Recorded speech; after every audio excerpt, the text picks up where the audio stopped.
We're live? Yes, we are. All right, so today we have Robert. Thank you, Robert, for coming on our show today. How you doing, buddy? I'm good. Thank you guys so much for having me. I really appreciate this opportunity to, talk, chat, share our experiences, and hopefully, everyone that's listening and watching can learn something today. Amazing. So I know earlier, I think yesterday, you had an episode on your, what is it called? I don't want to go. Area of electronic. Oh, Yes, that's the way he says it all the time too. He says it a little much better than I did. Yeah. That's my area of electronics. Where did this idea come from? All right. So, a quick rundown with, AOE for short. Area electronic is something that I run now with my partner and colleague, Aries, also known as Axie Music or Axie. And she originally was involved with a platform called Tractivist, which is, a Filipino American guy named Richie, he's like a Swiss Army knife of everything when it comes to, Asian American awareness, music, events, history. And he's been archiving and collecting basically a collection of stories and everything about Asian America. And they had a show on Dash Radio, which is the platform that AOE's on originally. And I didn't know him at the time. And I was still talking to Aries as friends. And through this process, I got exposed to Tractivists and I eventually became part of their team. And so, at that time, which was a couple of years ago, they focused primarily on, hip hop, R&B, and I brought the dance music element because I've been a passionate raver and I love dance music for a long time. And, I just kind of was very interested in Asian American awareness. I don't think I was as informed and passionate or educated as I am now. But, as I volunteered more, they did events in public and, they kind of Toki Monster and Far East Movement, those guys who've been kind of pushing that way for a long time. They're associated and ran many events for them out here in LA. What kind of events did you guys host? Was it more volunteering kind of things or food stuff for say homeless people, or is it just kind of specifically targeting maybe the Asian community? Yeah, definitely music. So music. Gotcha. I was an activist, at that time. I mean, still now it's all about music. And that's where I got connected with Richie, which is Tractivist. Mm-hmm. And through that, I was on the team for just a short period of time. And I think through that experience, they knew that we were bringing a lot of dance music. And then over time, it was getting too hard to kind of balance both the hip hop and then dance music because the demographics are kind of different. Mm-hmm. Some people might not necessarily like EDM. But they like hip hop and vice versa. So basically he asked me and I was like, oh, are you two, me and Aries, interested in creating a show? And that's where I was like, yo, this is something I've always wanted to do. And I've always shared music back in high school. And growing up as a youth, I was the guy that burned CDs or make people mixes and stuff. Did you make a mix for your girlfriend back in the day on a CD? I did. Hey, simping. I could feel that you did that. Yeah, I could feel it. Valentine's Day or some, it's hey, these tracks remind you of us or you, and show I got good taste or something like that. But I think the main point behind all this is that at that time I was not really down. I was scared, to become honest. If it wasn't for Aries, who is the mastermind behind the production side, because she's the one, who's really good at Ableton, I'm the one that's digging mostly. I do the curation and the research on the interviews for the artists and stuff. So she told Richie, Tractivist, we're down, or I'm down to host. So she was giving you the permission of you, no, me and Robert are going to do this. We're going to do it. Yeah. So that's how it happened. Yeah, she basically just was Robert says, yes, he's down to do this. When in reality, I was very hesitant and I didn't even really get a chance to really express my, I guess, hesitation. But she knew it was what I wanted to do. I'm the kind of person, I guess, if thrown into a fire, I kind of react better that way. Because if I sit back and think about it too much, who knows? I probably wouldn't be doing it right now. Were you like growing up? Were you always like that? Like kind of stood back a little bit until like maybe someone kind of gave you that little push, like, hey, like maybe you should do it, or like, Yeah, honestly, a lot of people are surprised when I say this, but I'm actually a pretty shy person. Like despite how I may be talking right now and whatnot, and I've definitely like opened up a lot more over the years growing up, and just kind of like giving less fucks. yeah, You know, Nice, give less shits about nice. things. Yeah, I feel like as we get older, we just kind of stop caring about what other people think. As you have grown as a person, right? What helped you grow? Like, what's the biggest thing that helped you grow? Like, has like AOE helped you grow? Like, was it music, being a piano? Like you mentioned, you were a piano teacher at yeah, one time. Like, what helped you grow the most? I think one of the best advice I got growing up, or even now, like with friends and stuff, is just that staying uncomfortable.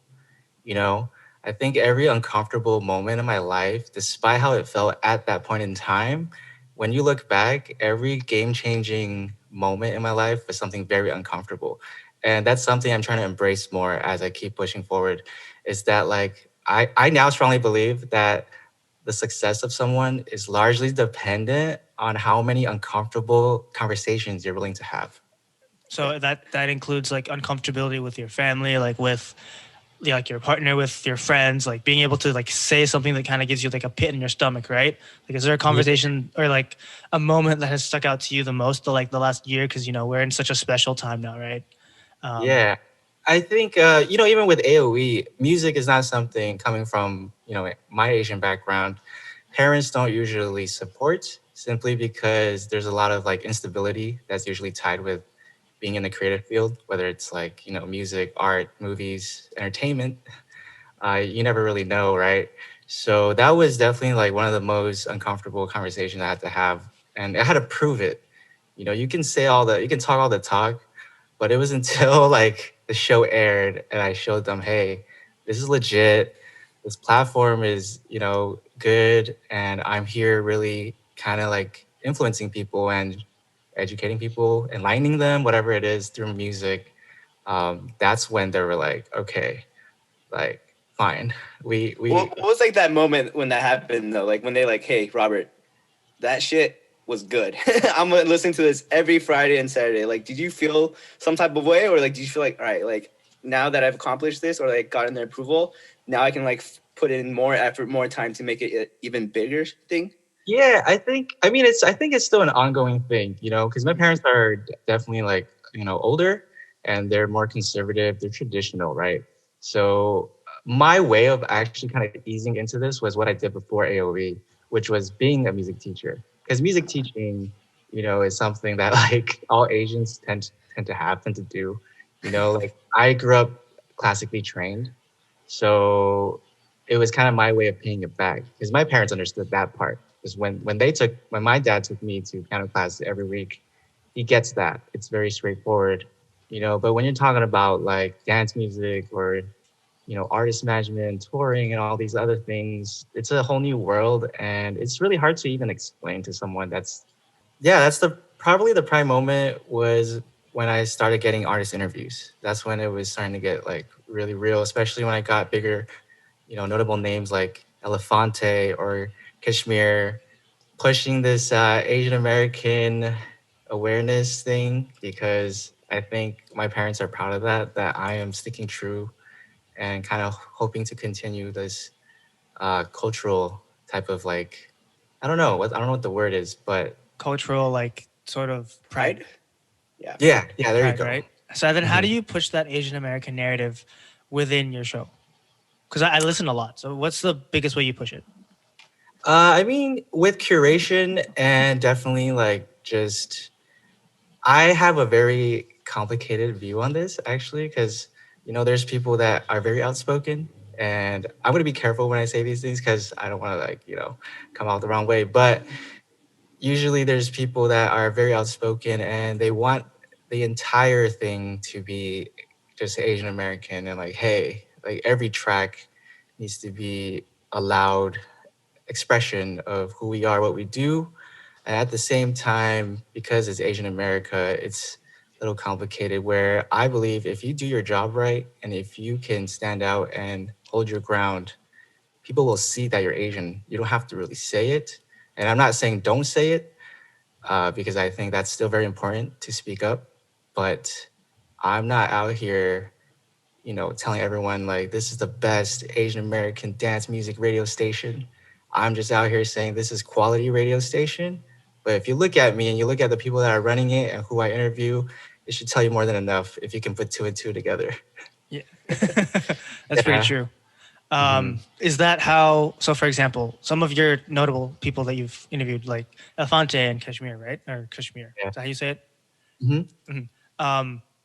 There are a lot of lessons that can come out of that. And so, when you're interviewing these people, what is something that you always try to get out of those interviews and take away from those interviews? You know? Ooh, yes. So, man, interviewing people has taught me so much. I think it's one of my favorite things to do for the show, or from, I've taken from the show. Like you would say, like the golden nugget, right? That I've Yes. learned all the Dude, interviews. Gio always says that. He was like, "This is the golden nugget," and then you, the golden go-to nugget. thing. Yeah, in my opinion, honestly, I'm most impressed by the perseverance and the idea that there's absolutely no such thing as overnight success. And I think what I like to take away from, I think Elefante said this, was that there's no formula. There is actually no exact journey or roadmap that like an already established artist can give you to succeed. So if that's the case, then it really comes down to your mentality, right? And I interviewed an artist. He runs a collective called Soul Food, and their soul food music collective out here in Southern California. And his name is Ramon Pang. And he said something that really struck a chord with me, which like I think is important for everyone to hear whether you're doing anything, is that you got to give yourself permission to be trash. So, what does that mean? That means that there is nobody who was great at something that didn't suck.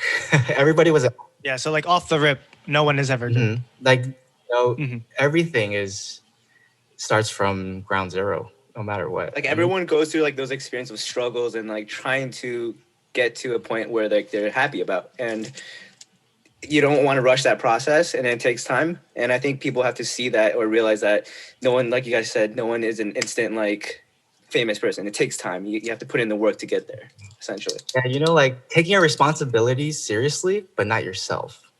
Wait, what do you allow mean? yourself. So is that like saying like just allow yourself to like fuck up and just laugh about it? 'cause Yeah, you fucked up. yeah, it's Okay. yeah. It's like it's also an ego thing, man. Honestly, sometimes it's really hard to ask for help and to just admit like, you know what, I'm just not that good right now, and it's okay. That's like a really hard thing to say, because for me, I can count like there's so many times where I was this close to not doing AOE anymore, because I felt like I never thought I would be in front of a mic. I hated hearing my own voice. I didn't think I had what it takes to do outreach, and really like I was kind of scared. I'm gonna be honest. I was really scared to get on a call with an artist that I've been listening to for a long time, and like I hope I don't mess up the interview and all these things. But as it just like kept doing it, I was like, everyone goes through this, and it is what it is, man. Robert, it just kind of shows like how far you've personally grown. Like you said, like when you first started, you were nervous about things. You were kind of scared. You were always kind of like, what is that saying? Like always having like thoughts of like giving up, right? Did you have like a mentor who kind of helped you get to this, or like helped you improve, or did you like kind of just practice? Definitely and eventually, both. Definitely both, man. I think it's really important to surround yourself with the right people. I think Gio, and I have talked about this before off the record, is that, maybe before I wasn't as surrounded by creatives or like, hustlers, people who really just kept going, because, you can choose what kind of lifestyle you want, right? You can be comfortable, take the quote unquote easy way or the stable way out, and,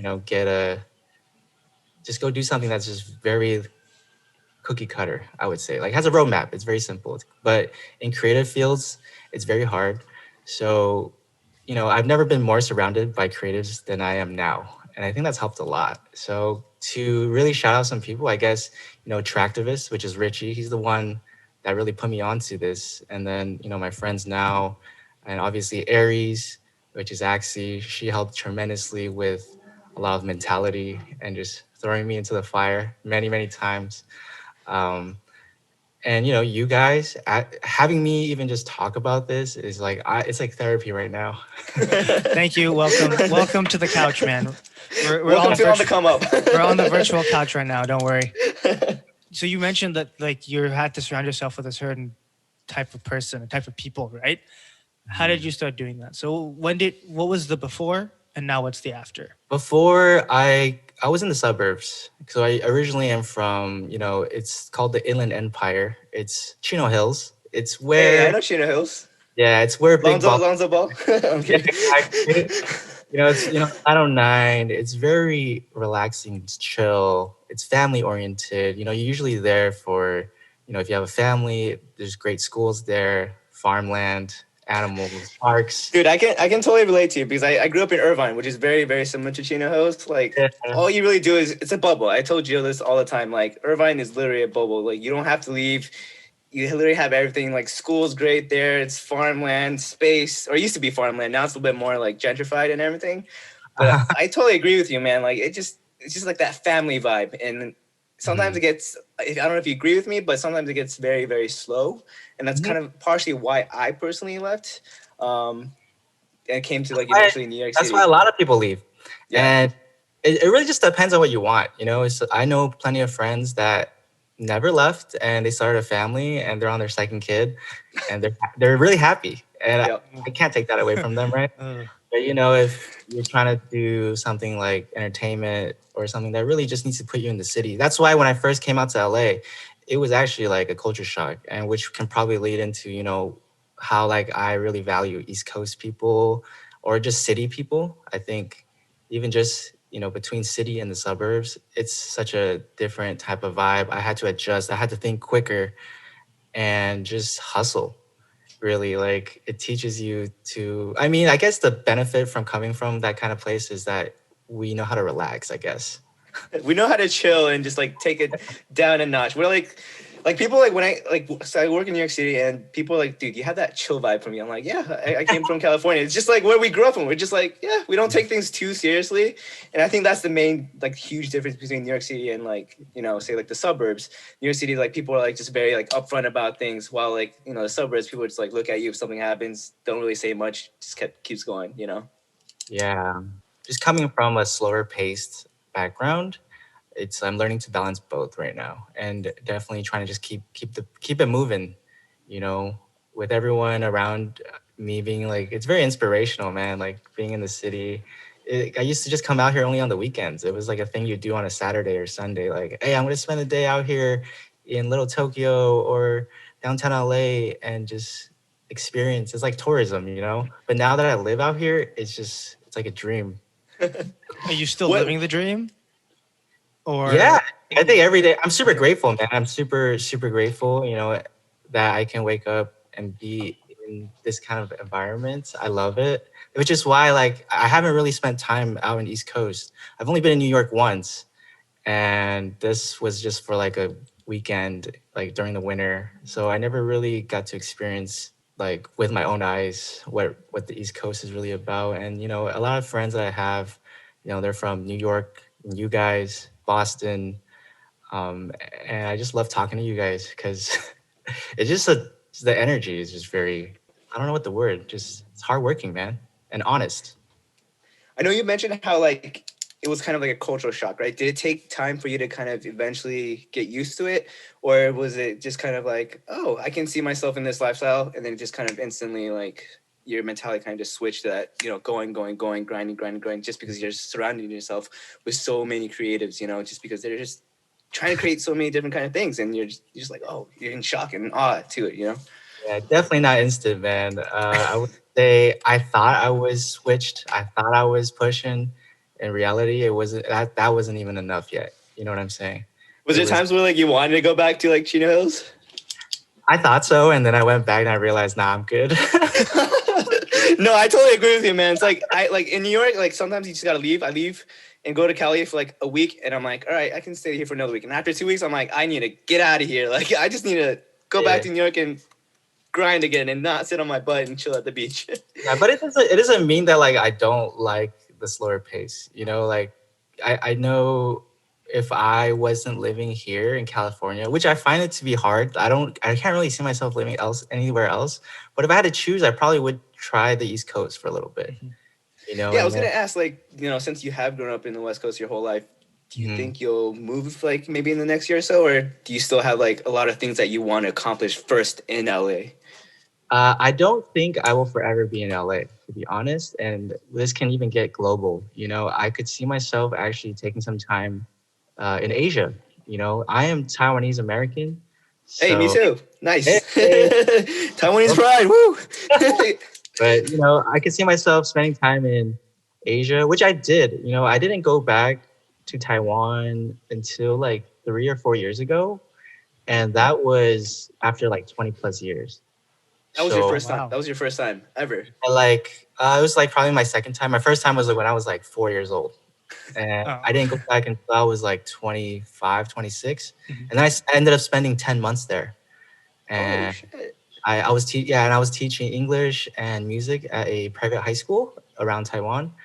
And that taught me so much. That's where I came back. And right after I came back, I was very in touch with my roots, my family. I understood my family a lot more now because I am the only one born here in America out of my entire family. Oh So shoot. then, how did your family end up in the U.S.? Did they just decide to move one day? They decided to come because of me. Okay. Yes. Yeah. So and there's like a kind of like an age gap between me and my siblings. I have three sisters, and it's like 9 years, 11 years, and 13. Are you Wow. the youngest one? I'm the youngest one. Wow. Big difference. Dude, do they still like kind of baby you around a little bit because of the age gap? You get like three moms, and then your real mom. Oh shit. Your mom and then your real mom. That's crazy. But you know, I'm super blessed. They were nice. Like they were really nice sisters. You know, they could have Uh-huh. easily, you know, like kind of more, pick on me and stuff. But you know, our family unit is very positive. I come from, like, they're very Christian, and so there's a lot of love, a lot of plur. Plur. Word. I haven't heard that word in a Hey. long time. Yeah, man. Yep, that's still It's something I still strong. I stand behind too. But yeah, peace, love, unity, and what's the last? What's R? respect. Respect. Peace, love, unity, and respect. Because Yes, that's what sir. you do when you trade candy at a festival. That's right. Whatever the thing is, it's weird. I didn't start going to music festivals until I was like a little older, and I was like, what is this? Because I It's love Yeah, okay, man. Gio. music. You can do it next time when we go to EDC Vegas. No, I got Yeah, you, dude. man. I'll make you custom ones. Hey. I'll all take about that it. any day, man. What were we talking about? Oh yeah. So when it came to how you're talking about how you taught music and you taught kids piano and you were in Taiwan, right?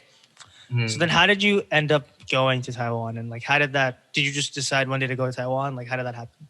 Yeah, I did. And it was very kind of like spontaneous, actually. I think it was just, I was hitting an age where I was kind of having like an identity crisis.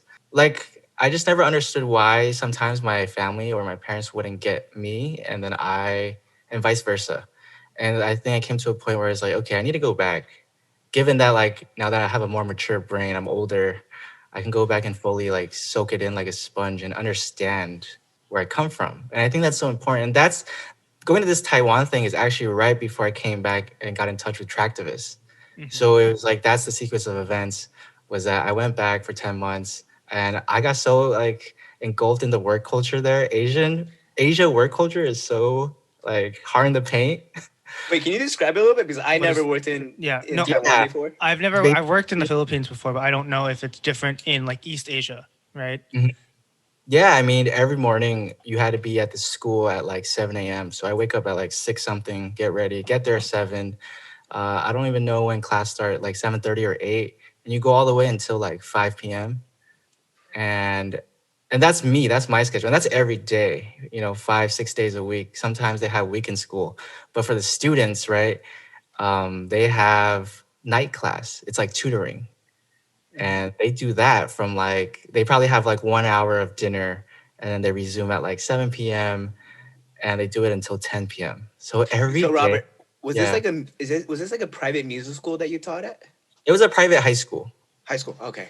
Yeah, yes. And I was just part of the like language and music department because those were like the only things that I could really, use. So then, how did you find the job? Like, did you apply online?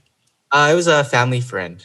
So I had like a family friend who was already a teacher at the school. And then and I didn't expect to spend 10 months in Taiwan. I went back hoping to just spend a month.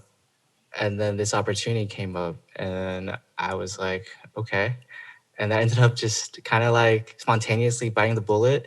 And I spent 10 months there. And, outside of teaching, I also was like really having fun, I guess, and also exploring the nightlife over there Were because, you able to go to Luxie?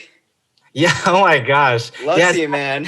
yeah, like I think Lexi's name changed already, but I think they you know, did too. yeah, so like all the Taiwan nightclubs and just kind of understanding even like nightlife and music is different over there, dance music, four on the floor, whatever gets 120, your 128 Yeah, whatever jump. gets your blood flowing. But it's because the nightclub owners need to sell and make money. It's a business for them. So business comes first a lot in Asia, especially when it comes to this kind of stuff. And music kind of is secondary. A lot of times they even tell you what to play and what you can't play. Hmm. So it can get very complicated. It's a lot of politics out Did you there. ever play in Taiwan? No, I was just Oh, having fun and networking and making friends because at first I didn't know anyone out there, so I like hopped on like language exchange like Facebook groups. Did you go? Did you ever go on like say like a dating app and be like, all right, I gotta meet some friends on here? Yeah, I did. Nice, nice. I nice. think honestly that's like the go-to move. When you're ever in a new country, that's the first thing you do, just to meet like random people on The funny thing dating is apps. though, like I would be honest, like I was actually just trying to make friends, and they're like, "Bruh, you got They wanted something more, Robert. And like you're you just got like, no, I'm good. you're full of like baloney, dude. You got on this app trying to just make friends. You could have just like done it some other way, but I was genuinely like trying to just network and stuff. I was just gonna say like because it was your first time like older, right, in Taiwan. Because I know you said earlier, you said the first time you went was at 4 years old. What was the best way for someone in a new country to meet people? What was the best way for you to meet all these, people in the music industry, these club owners or these fellow producers? That's a very good question. When it comes to networking, it's just really putting yourself out there and just talking to strangers. I know that sounds kind of wild, but I guess I was so open at that time to just really just meet up with randoms. Mhm. And I believe that, I really also believe in like friends of a friend of a friend. So like it's like a three-layer like tier kind of thing, you know? And I don't know. A lot of it was just straight DMing and just reaching out. If they reply, they reply. And if you meet, you gotta do a vibe check. Make sure it's It's like the mentality. You just gotta shoot your shot. yeah, and make sure you're Just go for safe. it. Yeah, seriously. So I think that was my take on that. And just asking. In Taiwan, people don't like because people are more protective, and it's just a Mhm. safety thing. And probably personalities are different. It's not like America where everyone just talks to you. So you gotta have to really make Yeah. effort out there. In Asia, from my experience, is you gotta really initiate all the conversations. And if they are willing to, they will. If not, then it is what it is, and you just move on. Gio, Yeah, I would you can say? relate to that. I was gonna say, Gio, was it the same thing when you were back in Manila? I think it's half half because Filipinos are really outgoing. Like we're really friendly people, so it's like when we're curious about something, we'll kind of ask you. But then when it comes from like a social standpoint, people are very cliquey, Mm. Yeah. and it's hard to like break social barriers, especially in Asia, because most people don't leave their respective cities or countries. So it's hard to kind of tell people like, hey, I'm like kind of new around here, like I don't know how to make friends, type of thing. I feel the same way whenever I go home, sometimes especially, but Do, it just what, depends. do you feel that way because you had like college, spent some time in Boston, and when you do go back, people kind of see you differently, or why would you say that I think it's a it, mix. it's a I don't mix? know. Robert, have you seen any of your old friends from Taiwan recently? Whenever I go back, yeah, I definitely make an effort to meet up and connect and stuff. I think, if it's just like here, I think just people in general, if they're willing to make the time, they will.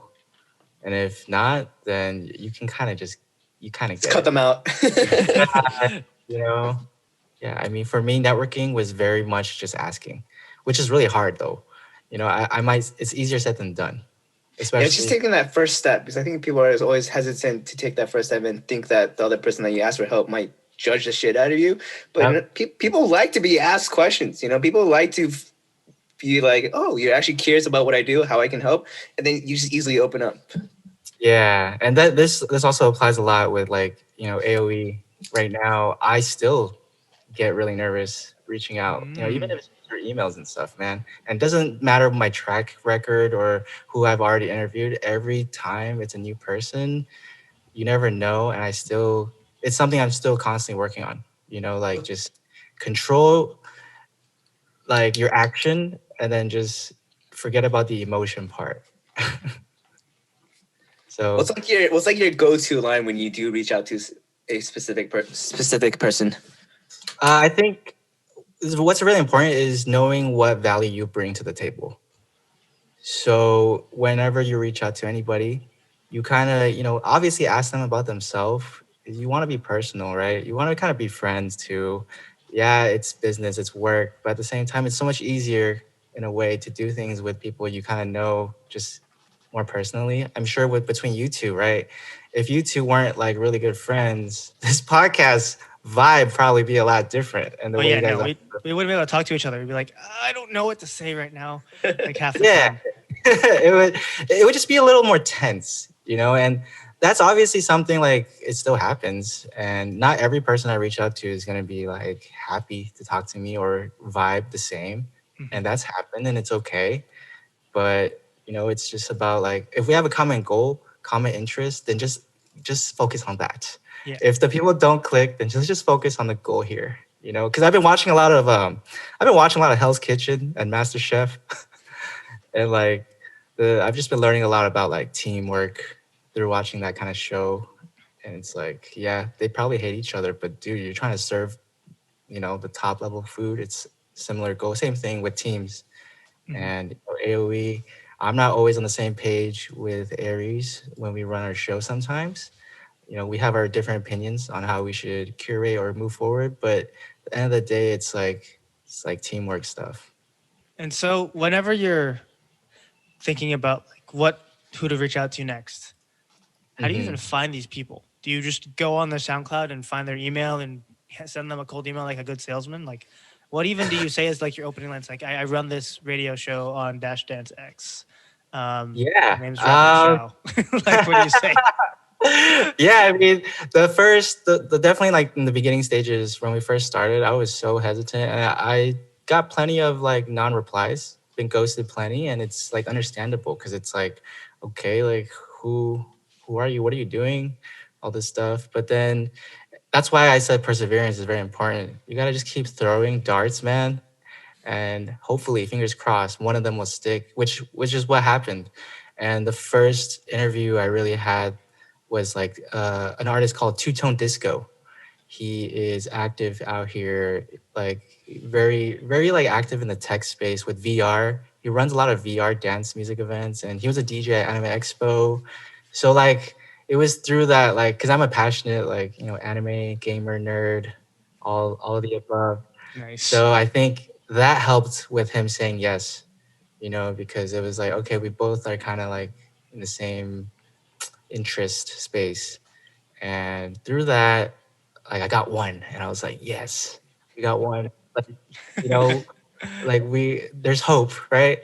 And even that took a while, that took like many months to even like get him to come through and do the whole thing. I was very new to the flow of how we run this stuff. And it was a lot of trial and error. And then just over time, being resourceful, being very resourceful. You'd be surprised, but I literally got all my reach out and connect all simply through the power of the internet. Hey, It's up, technology at its best. yeah, seriously, it's all up there somewhere. Like if you really want to find someone's email or a contact, work smart, but on top of that, obviously work hard, right? But definitely work smart. That's also another piece of advice that I got, all the way back in high school from like my music teacher. Is like working very smart, finding the contacts, making Excel sheets, get Excel organized. sheet. Like I don't know. I just do a lot of things that I don't like doing before, but I realize how crucial it is to have like organization and flow and just being resourceful, man. You got to ask. I hate asking, but I keep asking. Sometimes, yeah, sometimes you just gotta ask. You just be like, "Hey, I feel like X, Y, Yeah. Z," right? And that begs the question, like, do you have to balance AO with any other like responsibilities in your life too? Yeah. Because I feel like there might be like a lot on your plate, and you sometimes you get overwhelmed, and also how do you deal with that? You Yeah, know? I think it's very important to also take a day where you don't do what you do all the other days. It's kind of like a mental reset. So, on top of this, I also help with like administrative work for like property management. And so it's very simple, like maybe leasing, contract, tenant things. But, on top of this, I think ironically or coincidentally, that's like kind of my off thing. Or like music is my off thing from that too. So they balance each other out. So I guess I technically don't really stop working in a way, but because they're two completely different kind of like skill set or like uses of my brain, one's more creative and one's more just like, systematic. That's how I balance it. Obviously, try to take a day off, some or like even like half a day off or at night. Just I listen to music every day, right? So especially dance music. And so what I do is I like to just dig on the complete opposite end and I listen to like R&B and hip hop and indie music. And that's how I can continue to listen to bass music every week nonstop without feeling like I'm sick of it. So Mhm. Oh, I did have a quick question though. When you did your interviews with, like, say, Elefante and Kashmir, if I said his name correctly, I'm sorry. Were they all in person, Zoom, or just like a general phone call? originally, because pre-COVID, everything was actually in person at the Dash Radio like studios. So they have a building with Nice. a bunch of rooms that are made for this. So you have to kind of plan ahead. You have to really make sure like, oh, they're coming in person, man. So you got to be on your A game. They show up on time. You got to get there early. You got to make sure all the equipment's good to go, and then you record it live, or you record it and then you take it back home and we fix it up. But nowadays, ever since pandemic, it's all Zoom. And I usually do it with video just like this because I actually like to talk while being able to see their face. But for the show, it's purely audio. We've considered going more video content in the near future. I'm really hoping for the reopening of the office because they have a nice space and I really think I can like use it to my advantage. So, but until then, actually, the silver lining to the pandemic and going work from home and digital is there's a lot more people responding. Mm. 'Cause Nice. people are slowed down. People aren't really touring. They're kind of at a standstill, I guess, so to speak. Just Mhm. working on music. So now, once everything returns, get ready for so much amazing new music because I just know it's gonna be like a renaissance, man. I strongly believe that's gonna happen. You're gonna hear so much music people are sitting on that they can't wait to play live, and we're getting there. Yeah, you can tell because the live events are coming back now, and the Mhm. vaccines are rolling out too. So like a lot of my friends are vaccinated, so it's Yeah. gonna get to a point where like yeah, we can go back to live shows. Like people are like, guys, who's going to Lost Lands? And I'm like, Yeah. oh my god, it's really happening, you know. So it's gonna. I believe that it's gonna be a renaissance too because I myself didn't pick up like producing until this happened. I never thought that I would make a song. That's So amazing. Congratulations. Yeah, yeah, yeah, picking up new hobbies is also very important. I think one pandemic skill that I picked up was like skateboarding. yeah. Oh Nice. shoot, I nice. spent like a few months. I mean, obviously, I'm not active right now, but that was something I did spend like a good couple months like with Aries. We would like we got a couple boards, to get outside too. That was also our way to kind of like get some sun, get some fresh air, man, after being indoors every day all day. So you mentioned like you picked up skateboard during the pandemic. Have you learned anything new about yourself during the entire pandemic? Yeah, I've learned that I'm pretty introverted. Like I introvert, extrovert, or extroverted, introvert, or just straight up, I'm an introverted. I'm probably the most extroverted introvert. That's a good question, man. Sorry to put you on the spot. I am the most introverted extrovert, actually. because I actually really thrive off the energy of people. I don't get tired, but I am not like super out there. I'm actually very low key. Maybe it's like an astrological thing. I don't know if you guys like follow horoscopes or anything, but Yeah. I'm a big Scorpio here. Hmm. So like Scorpios tend to be really private, mysterious, and such. So Yeah, I'm a you know, Pisces. I don't know what Johnson is. What are you? wow, Libra. I'm a Libra. Yeah. nice. Yeah, we're all different. Yeah, I'm for some reason always surrounded by Pisces. I think it's like a Scorpio thing, man. What? Is it actually? I don't know. Yeah, I heard it's a You good. just attract them. Yeah, I heard it's like good compatibility in terms of friends and stuff. And like, I literally can name like 10 Pisces around me right now. It's ridiculous. Wow. Yeah, the majority of my friends are all like in that water signs, man. Let's go. But yeah, dude. So when it comes to your life outside of your job as an administrator, right? Mhm. How do people usually react when you tell them like, yeah, I do this like radio station. I like was a piano teacher. Like I'm classically trained. Like all that stuff. Do you think it like helped you in your life to this point? Yeah, I think the experiences that I pick up from because they're also different. You know, when you do music education and then you go into like broadcast media, which is like radio, and then now I'm kind of like in between, handling a lot of press because of radio, like press and PR type work. And before all this, like my interest was like psychology. I wanted to actually get into like social work and counseling, like therapy, and so like science was also a huge part of my life. And I think in a way you are still kind of incorporating those, interests like therapy, yeah, like your radio show, like music is therapy. Like I was listening earlier before our show today, and it was just very soothing. And I was listening to your conversation with Cashmere and Elefante, and just listening to that, not set, but like that interview, just is very calming. While we yeah, were editing our video for our new episode, it's Yeah. just soothing in itself. It's like therapy in itself. how do people react? I think people think it's really cool. It's like interesting is a good word. Is this something they would want to do? Would they be like, oh, I wish I was doing that? Probably not. I don't know. I Because was telling Gio, I was like, I love the concept. Like you like incorporate the person you're interviewing, like their music, and then in between you ask them a question, and it allows the listeners to get really to understand where they're coming from, where these producers are coming from, not yeah. only like music wise, but also just their personal background, and it allows you to just get a full idea, full circle of who this person, who you're, in listening to. Yeah, and yeah, so like back to like Kashmir, right? What he said, one of the best things he ever told like me in the interview was that finding what your strengths are really, and for a lack of a better word, exploit it to your advantage. Mm. Really, like, because every person's different, right? If you're just a really techie guy, then just do that and do it really well. But if you're like really social and you're just really good at networking, but not so much on like the techie stuff, just go network. And then everyone will find their way to where they want to get to if you just find out what your strengths are.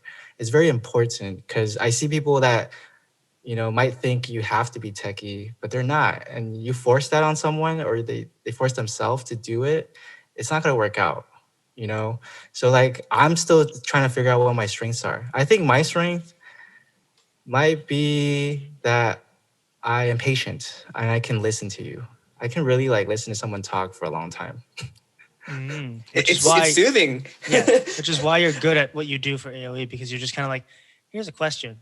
Let's see what you can say back to me. And then you kind of like you kind of, it's like a feedback loop. You're good at making that feedback loop for the person that you're interviewing, right? And Yeah. that just kind of helps you with the show and like how to do that too. And in terms of music, did you like take any like classes or anything like that to like help you like pursue that? Yeah, actually in 2015, I went to a music production school called Icon Collective, Mm. which is pretty well known out here. It's in Burbank, which is like where all the studios are. This is a place where they focus on, music production. They teach you the whole nine yards. And, they've birthed a lot of artists that you probably know today, like Slander, Jaws, Keizo, Yotron, all Oh, those. And Yotron. I actually was able to, really witness them there before they really took off and are like headlining stages now. I think without that experience, I wouldn't have the grit and like the just like naive blind faith that if you just keep pushing, it's gonna work out. Because coming from the suburbs, like I was saying earlier, you don't really see that kind of stuff. And I think being in a city and in a place of like, dreams, it's like you say it, but when you witness it with your own eyes, it's just like, all right, like there's no excuses. This is Yeah. like legit. This is not like something people are just telling you as a cliche. So You kind of like pursued that musical dream when you were at Icon Collective? Because I know you have to apply to get into Icon Collective, right? yeah, you do like a whole process with an interview, and nowadays you gotta like send them some samples of like your music, and it's kind of like an audition in a way. They just really want they just really want to see you have the heart. You need to be like 110% in it to really be able to go through that program. You can't just be like, I want to try it out, and like they don't want people like that. You need to like be all in, or just wait until you're ready to be all in and then come. What was the whole program like? Can you just describe like what you had to do when you were there and all that stuff? Yeah, so when I went there, I actually had like very minimal knowledge of Ableton. I've played around with like FL Studio and Logic. To be honest, I do wish I did more work and knew more before actually enrolling, because I think I spent too much time learning basics on my own, like through the program. I should have just been kind of like way more uh, kind of like seasoned, I guess, of a producer, and then going, because then they get down to the fine details. But like as I was there, I was learning like the basics, and I felt like it could have been a better approach at that time. But my heart was there though. I was really trying to be the next like Zed, Porter Robinson, or Matt Zoe. Those were like my three top like influences at the time, and they teach you everything from music studio, like mixing, mastering, songwriting, how to play the piano, like keyboard, how to read notes, and like how to write, so like things work in key. Um, and they also teach you business, like because as much as you want to just sit there and make music, it's not gonna go anywhere if you don't have like a business plan. And it's the hardest, it's the least favorite thing for a lot of artists, because they just want to make music. But the reality is, if you want to be successful and make money from that, you have to know, contracts and branding and all that stuff that tend to get into, like people are like, oh my God, it's like record label stuff. I don't want to deal with it, blah, blah, blah. But yeah, it's the truth. It's the dirty truth. So what would you say is like the biggest thing that you got out of that program? Or how long was that program too? It's about a year, I believe. I'm not sure how it is now. A lot has changed. They're expanding. They're actually opening, I believe, a business school portion that focuses on people that want to become like artist managers and do that side of the work, which I think is incredible, because now, maybe you don't want to do music production, which was something I discovered after going there. Was like my passion kind of changed. I realized I'm not the kind of guy that can sit in front of a computer 10 hours a day writing music. I respect it. I probably know more than the average like music producer that doesn't produce.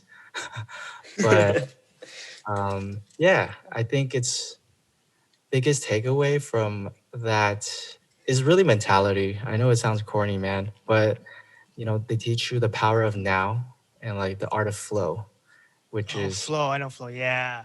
That is so yeah, important. it's You should very. explain. You should Yeah, explain what that is. what is the art of flow? You should explain. From what I remember, right? It's like the art of flow is like there is like this whole graph, and you have to stay within the graph of like here's too easy, and then here's too hard. If it's too hard, you kind of like give up because it's like, and you can't like get into a state of like, oh, this makes a lot of sense and everything's clicking. So you have to like Mhm. be within like too easy and too hard. So if you're once you hit like in between too easy and too hard, you're in a state of flow, which means like, hey, I can like you kind of just everything just starts clicking and the gears start grinding. I think that's what I know the state of flow is. Yeah, thank you for explaining, because I didn't know how to explain it. I was like, when I heard that, I was like, wait, what does that even mean? Please, someone, one of you, either of you, explain I it mean, to me. yeah, my take on it is, yeah, like kind of like being in the perfect state of how's the word, like no resistance, yet you're not forcing it. It's very like Taoist in a way. At So you're least just like, so would you say yeah. you're just like in that mindset of like everything that had like you're coming to your mind and like whatever you're feeling at that instant, it just clicks and it's like everything just comes out super easy without you Yeah. even really like putting too much It doesn't effort. Yeah, it doesn't have to click. It's more like you're accepting your current place in that point of time. You know, with life, even like it's very spiritual. You know, like wherever you are, whether you're doing great or bad, if you can come to terms and accept that this is what it is right now, and you don't resist it. I think for my experience, because I used to be a very controlling person of every factor in my life. I used like it has to be like this, or otherwise my life's doomed. And then if things go off plan, I freak out. But then now I've learned to be more adaptable with just being like, okay, this didn't work out, but maybe that was supposed to happen. Sounds like If you, that- Johnson. So what do you mean? I don't know. You used to. It's like a lot of like, oh, I want everything to work the way I want it to work, but sometimes it doesn't go that way. Like you have a It's lot true. of times you have plans. like most they- of the time, it will yeah. never work that way. Yeah. Nope. You're like, I was gonna like eat lunch at this time. Probably not. Even something as simple as that just doesn't work out the way you want it to, right? So it's all Yeah. about like that state of flow, right, within your life, where it's like, here's too hard, here's too easy. Just try and find that, like, because in between that is uncomfortable. And I think you mentioned that earlier when we were talking, was the biggest part of growth was being uncomfortable. And being in that state of flow is like the best area of uncomfortability. Because too Yeah. high is like crippling anxiety. Uncomfortable. Yeah, too high is crippling. Exactly, Johnson. Too high is crippling anxiety. Too low is just aloof. You're a sloth. So it's just finding that midpoint. I think that's what we've been getting at this whole time, you know? And it's super lit. It's super lit. Super lit. I ran out of words. Yeah. But when you, because the big thing here is like, we're talking about East Coast versus West Coast. Yeah. How do you think that people differ between the East and the West Coast the most, though? Because I know me and Johnson have talked about this offline, and I know we have as well. But like, what do you think is the big difference between the East and the West Coast in terms of not just the mentality and the people, the whole culture thing, you know? Whole culture. Yeah, I think there's so many factors to come into play, and I don't want to get like sociological on it, but you know, whether it's weather, I think weather is a big one. You know, whether you guys are just it's way colder over there. It's something The weather here in New York City is super bipolar. Like today's is super warm. Tomorrow it's gonna rain. The next day it's gonna be like 40 degrees. While like in Cali, you're probably just chilling at a good like 70. Yeah, and even that, I think that affects, you know, people's personalities. I think whether it's political, religious, or even lifestyle. So like I think there's way more history on the East Coast, right? Given like if we're going back talking like historical stuff, I think West Coast we're here more. Okay, like there's a saying that West Coast people are warm on the outside, but cold on the inside, while East Coast people they're cold on the outside, but they're warm on the inside. I So know. so you're essentially kind of saying like people are kind of fake on the West Coast and then they don't show their true selves. True. Yeah, and obviously, all right, whoever's watching this, this is a this is a massive generalization. Okay, there's a lot of exceptions to this. I'm not out here to kind of talk down on nobody on no coast, but you know, like because LA, when you think of LA, you think entertainment capital, kind of, right? You think of movies, you think of things like that. Hollywood. So exactly, Hollywood. So I guess you see more people faking it until they make it out here, right? And No, I think I then totally agree with you. I was telling the Gio offline, like New York City, people, if you walk, like people will literally tell you how they feel right to your face, and they Mhm. don't give a shit. And like when you go back home, I was telling Gio too. It's like sometimes when I go home, people like will just look at you and not say anything, but you know they want to say something. They're judging the shit out of you, but they're not gonna say it because they're kind of like, all right, I'm not gonna say it because it might come off as you Mhm. know So like uncomfortable. my question is why do people on East Coast say it directly? Because it's out of love, right? I don't know if it's about I love, don't but I think think it's so. more of like I Let's don't think hope it's not. about love. I don't know. like during the pandemic, like I was with one of my roommate who we were Uh-huh. literally at a pizza store and they literally just said something in our face and we're like, what? like I I mean, don't I think guess that's love though. I think then it's more just like raw authenticity. Like it's just Mm. honest, right? It's just honest. I think Mm. West Coast we're slightly more image conscious and superficial. I would say that we have a lot of people that try to play rich here.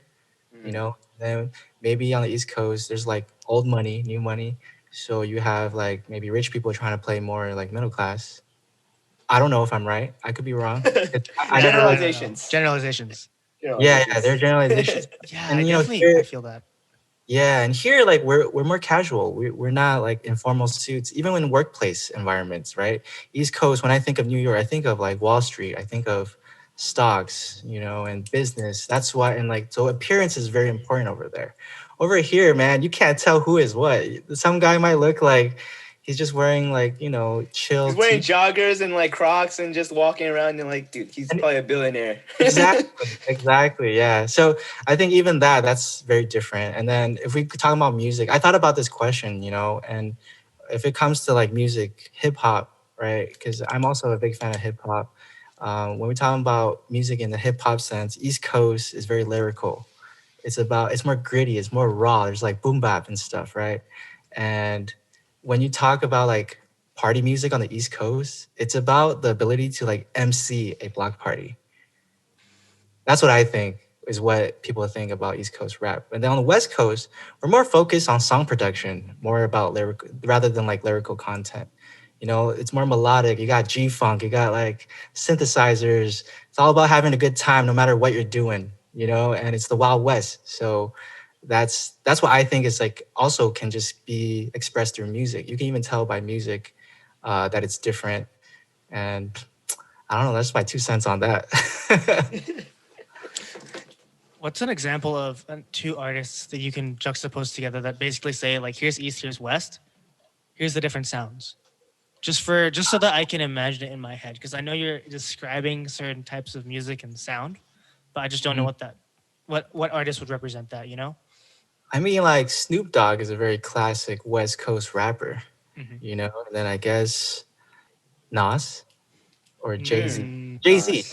Jay Z versus Snoop Dogg. I know that's probably not really an ideal versus, but you can tell right there the styles are very different. You don't really see Jay Z or Nas or Big uh, doing music that's as like fun yeah, and no, laid it's very back. hard.